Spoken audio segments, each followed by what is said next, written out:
Hello बच्चों, मेरा नाम साक्षी गुप्ता है और आज आप मेरे साथ पढ़ेंगे संस्कृत की कक्षा 7 का पाठ 11। इसमें हम पढ़ेंगे सुभाषितानी अच्छे वचन, गुड सेइंग्स। सुभाषितानी कुछ अच्छे वचन होते हैं जिन्हें हमें अपनी लाइफ में फॉलो भी करना चाहिए और मानना भी चाहिए।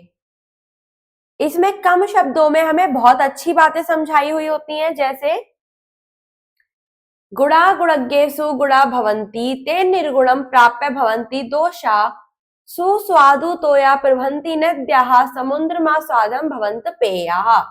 अर्थात गुणाः गुणज्ञेषु गुणाः भवन्ति। गुणाः अर्थात अच्छी आदतें, गुणज्ञेषु गुणियों के गुणाः भवन्ति अर्थात अच्छी आदतें अगर अच्छे लोगों के पास रहे तभी वो अच्छी रहती हैं। ते निर्गुणम, अगर वही आदतें, निर्गुणम अर्थात जिस व्यक्ति के पास गुण नहीं है, बुरा व्यक्ति, प्राप्यम को प्राप्त होते ही भवंती दोषा, वो क्या हो जाती है, दोष हो जाती है, बुरी हो जाती है। सुस्वादु तोया प्रभंती नद्या, अर्थात मीठे जल वाली, स्वादिष्ट जल वाली नदी कैसी होती है, स्वादिष्ट जल वाली होती है। लेकिन समुद्र मा साध्यम, समुद्र में मिलकर वो भवंत पेया, ना पीने वाली हो जाती है। अर्थात कि अगर अच्छी आदतें हैं और वो अच्छे व्यक्ति के पास रहेंगी तभी अच्छी रह सकती हैं, लेकिन अगर वो बुरे व्यक्ति के पास चली गई तो वो क्या हो जाएंगे, दोष हो जाएंगे। जैसे देखो, नदी कैसी होती है, स्वादिष्ट जल वाली होती है, लेकिन वो समुद्र में मिलकर ना पीने योग्य हो जाती है। आइए देखते हैं दूसरा। साहित्य संगीत कला विहीन साक्षात पशु पुच्छ विषाणहीन तिरमण खादानपि जीवनमान तद्भाग देयम परु पशुनाम। अर्थात साहित्य संगीत कला विहीन, जिस व्यक्ति के पास ना तो साहित्य है, ना संगीत है, ना कला है, इन सब से उस व्यक्ति का कोई लेना देना नहीं है, तो वो क्या है, साक्षात पशु, बिना पूंछ वाला पशु के समान है। तृणम ना खादन अपि जीवमान, वो घास ना खाते हुए भी जीवित है। तद भागदेयम परु पशु नाम, उसका जीवन किसके समान है, पशुओं के समान है। लुब्धस्य नश्यति यशम पिशुनस्य मैत्री नष्ट क्रियस्य कुल अर्थपरस्य धर्म विद्या परम व्यसिन कृपणस्य सौख्यम राज्यम प्रमत्त सचिवस्य नराधिपस्य। लुब्धस्य नश्यति यश, अर्थात लोभी व्यक्ति का यश, उसकी संपत्ति। पिशुनस्य मैत्री, चुगलखोर की मित्रता। नष्ट क्रियस्य कुल, अर्थात बुरे व्यक्ति से कुल। अर्थपरस्य धर्म, अर्थपरस्य अर्थात स्वार्थी का धर्म। विद्या फलम व्यसिन, व्यसन की विद्या का फल। कृपणस्य सौख्यम, कंजूस का सुख। राज्यम प्रमत्र सचिवस्य, प्रमत्त वाले राजा का राज्य। नराधिपस्य, यह ज्यादा दिन नहीं टिकते, क्या होते हैं, नष्ट हो जाते हैं। आइए अगला देखते हैं। पित्वा रसम तु कटुकम मधुर समानम माधुर्यमेव जने में मधुमक्षिकासो संतिष्ठत्यैव सज्जन दुर्जनानाम श्रुत्वा वनम मधुर सूक्त रसम सृजन्ति। पित्वाम रसम तु कटुकम, अर्थात कड़वा रस पीते हुए भी, मधुरम समान, एक मीठा, माधुर्यमेव, एक मीठा रस, जन्मेय, जन्म देती है, कौन, मधुमक्षिका, अर्थात एक मधुमक्खी कड़वा रस पीते हुए भी मीठे रस को जन्म देती है। उसी प्रकार संतिष्ठत्यैव, अर्थात दुर्जन लोगों सम सज्जन दुर्जनाम श्रुत्वा, कुछ लोग जो सज्जन होते हैं वो दुर्जन लोगों की बातों को, कड़वी बातों को सुनते हुए भी वनम मधुर सूक्त रसम सृजन्ति, उनसे मीठा ही बोलते हैं। आइए देखते हैं अगला।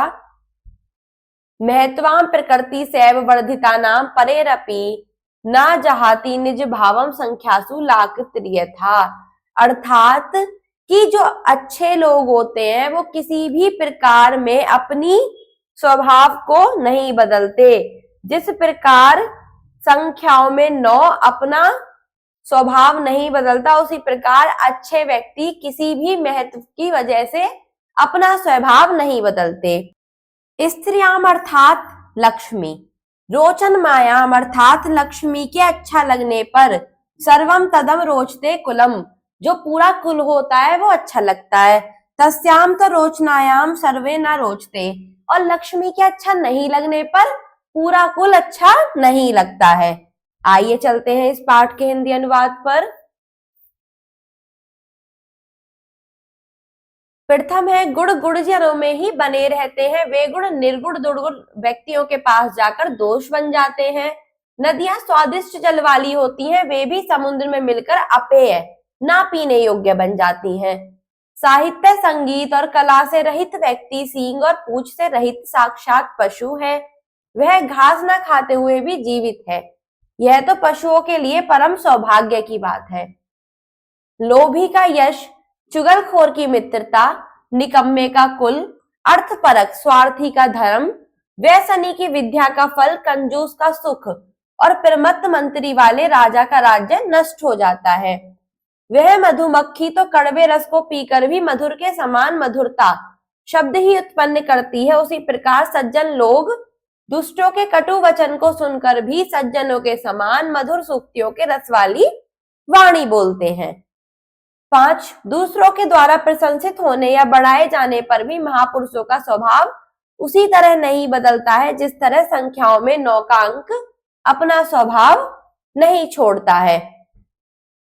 लक्ष्मी के अच्छा लगने पर, भरपूर होने पर सारा कुल अच्छा लगता है, तथा लक्ष्मी के अच्छा ना लगने पर, अभाव होने पर कुछ भी अच्छा नहीं लगता। आइए चलते हैं इस पाठ के शब्दार्थ पर, वर्ड मीनिंग्स पर। गुणज्ञेषु अर्थात गुड़ियों में टैलेंटेड, सुस्वादत्यो स्वादिष्ट जल स्वीट वाटर, प्रभंती निकलती है, उत्पन्न होती है, टू बी टेकन आउट। समुद्रमासाध्यम समुद्र में मिलकर, पहुंचकर, रीच इन सी। भवंतेश्या पीने योग्य नहीं होती, नॉन ड्रिंकेबल। विषाणहीन सींग के बिना, विदाउट हॉर्न। खादन्नपि अर्थात खाते हुए भी, ऑल्सो ईटेन। जीवमानः जिंदा रहता हुआ, लिविंग। पिशुनस्य चुगलखोर चुगली करने वाले की, ऑफ स्लेंडर। व्यसिन अर्थात बुरी लतों की, ऑफ बैड हैबिट। नराधिपस्य अर्थात नर अधिपस्य राजा के, की, ऑफ किंग। जनयेन मक्षिमासो जनियेत मधुमक्षी का सो, यह मधुमक्खी उत्पन्न करती है, निर्माण करती है, क्रिएटेड बाय हनी बी। संतस्थतेव संत तथा एव, वैसे ही सज्जन, जस्टिस जेंटलमैन। सृजंती निर्माण करते हैं, क्रिएट। प्रकृति अर्थात स्वभाव, आदत, हैबिट। वर्धिता साम बढ़ाए गए, प्रशंसित, प्रेस्ड। पररपि पररपि दूसरों से भी, परायों से भी, बाय अदर्स ऑल्सो। छोड़ता है, रिलीज। लाकृति अर्थता जैसे 9 का आकार, स्वभाव, as a shape of 9 habit. रोच भानायाम अर्थात अच्छी लगने पर, ऑन प्लेजिंग। आइए चलते हैं इसके अभ्यास पर। प्रश्न 1 है, उच्चारणम करो तो उच्चारण करो। प्रोनंस गुणज्ञेषु, खादन्नपि, सौख्यम, वर्धिता नाम, सुस्वादुतायो, पुक्ष विषाणहीन, कुलम अर्थ परस्य, लाकृति अर्था, समुद्रमासाध्यम तद्भागधेयम, प्रमर्थ सचिवस्य, करोचमानायाम, भवन्ति पेया, लुब्धस्य, माधुर्यमेव, मधुर सूक्त रसम, साक्षात पशु, नष्ट क्रियस्य, संतस्थ एव, पररपि। दूसरा प्रश्न है आपका, अधोलिखिता नाम प्रश्नानाम उत्तराणि संस्कृत लिखित, निम्नलिखित प्रश्नों के उत्तर संस्कृत में लिखिए। व्यसन किम नश्यति, व्यसन से किसका नाश होता है? विद्याफलम, विद्या के फल का। कस्याम रोचमानायाम सर्वम कुलम रोचते, स्त्रियाम। आइए चलते हैं आगे।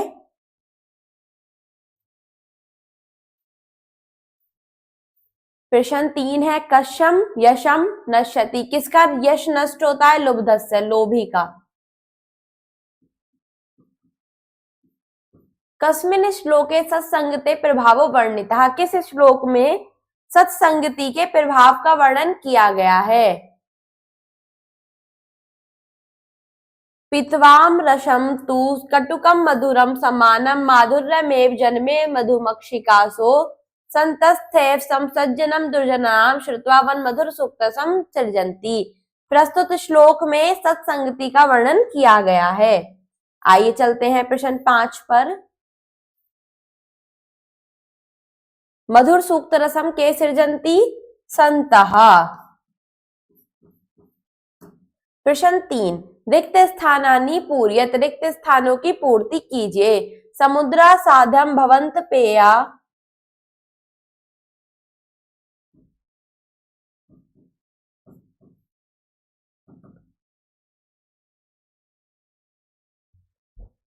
श्रुत्वा वचम मधुर सूक्तम रसम सृजन्ति।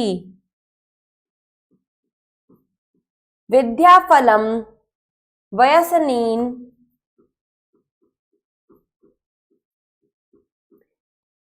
स्त्रियाम रोचनमायाम सर्वे त्रद रोचते कुलम तद भागदेयम परम पशुनाम। आइए चलते हैं प्रश्न 4 पर। हिंदानुवादम कुरुत, हिंदी में अनुवाद कीजिए। गुड़ा गुड़गेसु भवंती ते निर्गुण प्राप्य भवंती दोषा सुस्वादु तोया प्रभंती नद्या समुद्र मत साधम भवंत पेया। प्रस्तुत श्लोक का अर्थ। गुण गुणजनों में ही बने रहते हैं, वे गुण निर्गुण दुर्गुण व्यक्ति के पास जाकर दोष बन जाते हैं। नदियां स्वादिष्ट जल वाली होती हैं, वे भी समुद्र में मिलकर अपेय ना पीने योग्य बन जाती हैं।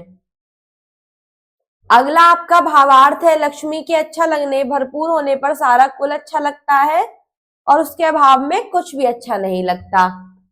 ये आपका प्रथम अनुवाद है और ये आपका द्वितीय अनुवाद है। जैसा बताया, प्रथम अनुवाद और द्वितीय अनुवाद। प्रथम अनुवाद आप यहां लिखेंगे और द्वितीय अनुवाद यहां। आइए देखते हैं संस्कृत अनुवाद। साहित्य, संगीत और कला से रहित व्यक्ति सींग और पूंछ से रहित साक्षात पशु है। वह घास ना खाते हुए भी जीवित है, यह तो पशुओं के लिए परम सौभाग्य की बात है। यह है आपका प्रथम अनुवाद संस्कृत का। दूसरे के द्वारा प्रशंसित होने पर भी महापुरुषों का स्वभाव उसी तरह नहीं बदलता जिस तरह संख्याओं में 9 का अंक अपना स्वभाव आकार नहीं छोड़ता। ये द्वितीय। आइए देखते हैं इनके अनुवाद।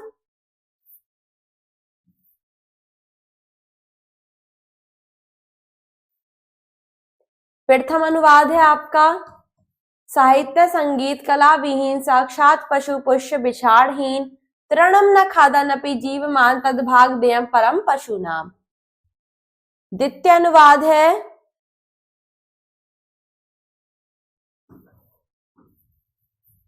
महताम प्रकृति से वर्धिता नाम पररपि न जहाती निज भावम संख्यासु लाकृति अर्थाम। आप दोनों अनुवादों को पाठ से लिख लेंगे। आइए चलते हैं आगे।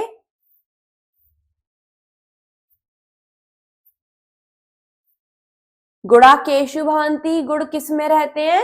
गुड़गेसु। सुस्वादुतया का प्रभंती, मीठे जल वाली कौन होती है? नद्या, नदी। लुब्धस्य क्या यस्ति, लोभी का क्या नष्ट होता है? यश। आइए चलते हैं प्रश्न 7 पर। अधोलिखितानि वाक्यानि कियत पदम क्रिया पदम च चित्वा लिखत। निम्नलिखित वाक्यों में से कर्ता और क्रिया शब्द छांटकर लिखने हैं। संतः मधुर सूक्त रसम सृजन्ति, इसमें आपका कर्ता है संतः और क्रिया है सृजन्ति। अगला है निर्गुण प्राप्य भवंती दोषा, इसमें कर्ता है दोष और क्रिया है भवंती। गुणज्ञेषु गुणाः सन्ति, गुणाः सन्ति। अगला है मधुमक्षिका माधुर्यम जनयेत, करता है मधुमक्षिका और क्रिया है जनयेत। पिशुनस्य मैत्री यशम नाश्यति, मैत्री इसमें करता है और नाश्यति क्रिया। अगला वाक्य है नद्यः समुद्रमा साधम अपया भवन्ति। क्रिया है नद्यः और क्रिया कर्ता है नद्या और क्रिया है भवन्ति। आइए देखते हैं रचनात्मक कार्यम, क्रिएटिव वर्क। आपको क्या करना है, इसमें एक मधुमक्खी का चित्र बनाना है। आप अपनी उत्तर पुस्तिका में मधुमक्खी का चित्र बना लेंगे। धन्यवाद।